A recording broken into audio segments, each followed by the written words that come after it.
Hi, I'm Jenny from the Missouri Star Quilt Company. Sometimes the simplest quilts are the most beautiful. Take a look at this quilt behind me. This is the Irish chain. It's a single Irish chain, and I love how simple it is and how beautiful it is. I love how you put the pieces and it just automatically chains, and this is so easy to make. This is one of my favorites. And just take a look at the construction here. You've got a 9-patch block and a regular block, and a 9-patch block and a regular block, and that's all it is. And when you get it together, it automatically chains. So this quilt behind me is huge. It's enormous. It's a king-size quilt, and sometimes you so fall in love with a line you just want to keep it yourself, so I actually made this one for me. And I used Covent Garden from Benartex, and it just has a scrappy look from it. It's just, oh, I love it. And that's one of the things I love about the pre-cuts, is that they really do get that scrappy look because they use colors from all ways. And so for this quilt, I actually used 2 printed jelly rolls and 2 solid jelly rolls and 2 yards of background fabric. So it's a lot of fabric. So today I want to show you how I made that, and I have chosen, we're going to use a yard of background fabric. I'm using Modus Snow. We're going to use a Modus Snow jelly roll, and then I'm going to use this Benartex line called Rustling Leaves with all the fall colors. And so just remember, when you make this, it's just equal parts. So you're going to use, you need a solid. If you have 1 printed, you need 1 solid, and that's what it's going to take to make this quilt, because you're going to use all those strips. But look at these fall colors. Isn't this going to be gorgeous? So the first thing you're going to need to do is make a 9-patch block, and that is just really simple. So to make this 9-patch, you're going to need to make 2 strip sets, and they look like this. One strip set will have 2 colors on the outside, just like this, with a solid in the middle, and your next strip set will have 2 solids on the outside with 1 color in the middle. And you're going to need to make 2 sets of these.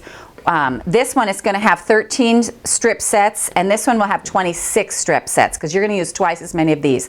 These are your outside blocks.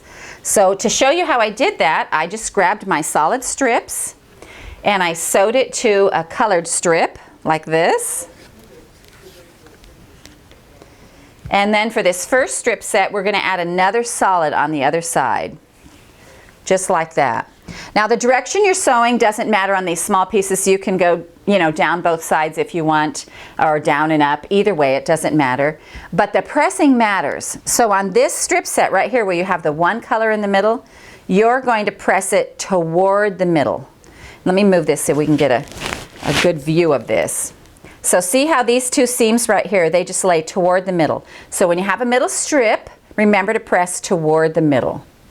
On this one, we have 2 outside strips, so we're going to press toward the outside. Just lay it out this way.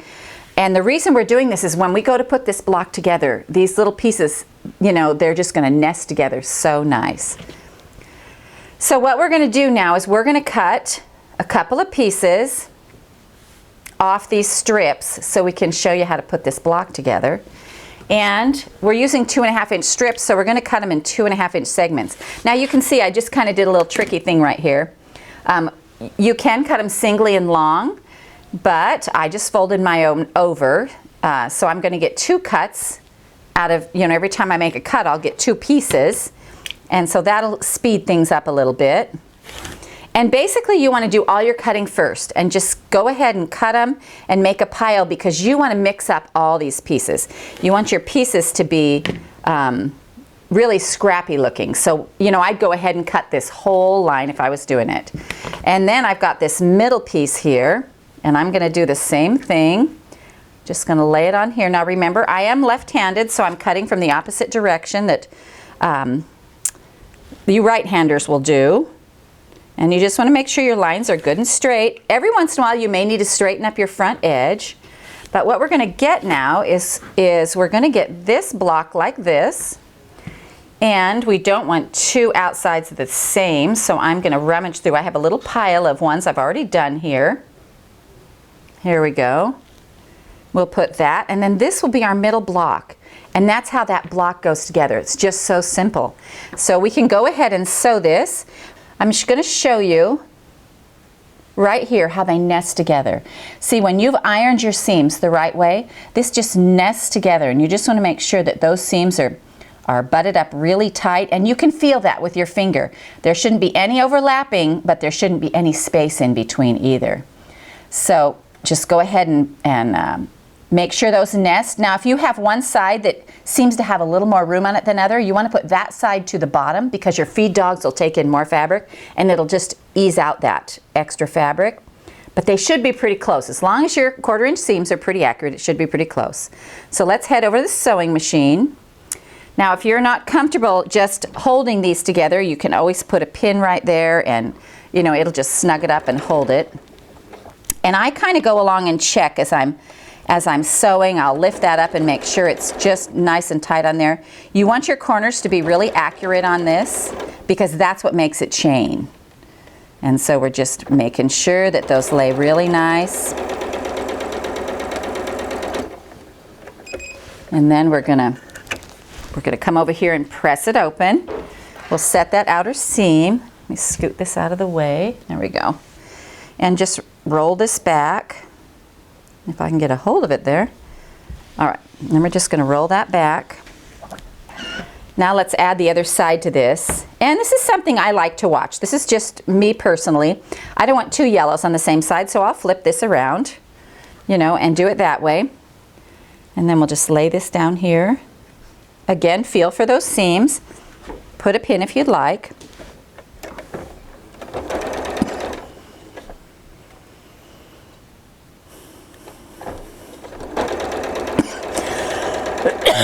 Excuse me.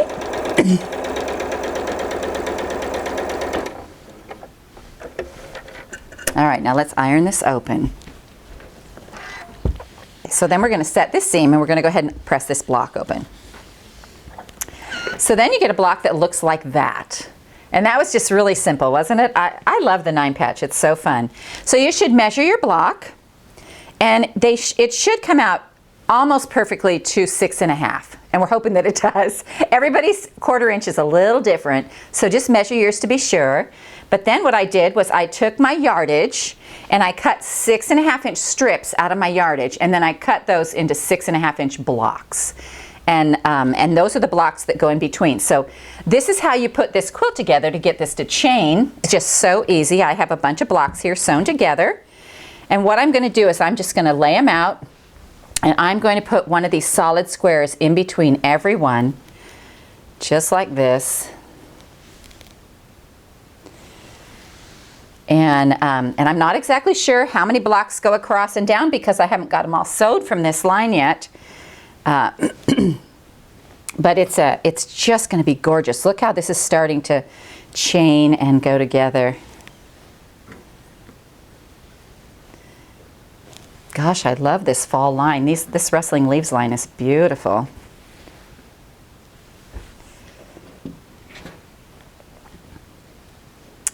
All right, so let's go ahead and get another row on here. And what you're going to do is you're going to sew these together row by row. So when you get how many blocks you get, you'll just figure out how many across and down. And I generally do that.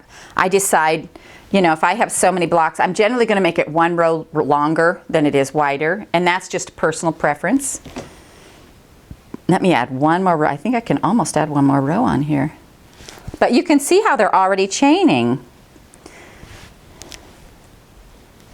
Oh, I'm just short one. See how quickly that starts chaining together, and with this fall fabric, this is just going to be gorgeous. I love the Irish chain, and I hope you enjoy making this easy Irish chain and enjoy this tutorial from the Missouri Star Quilt Company.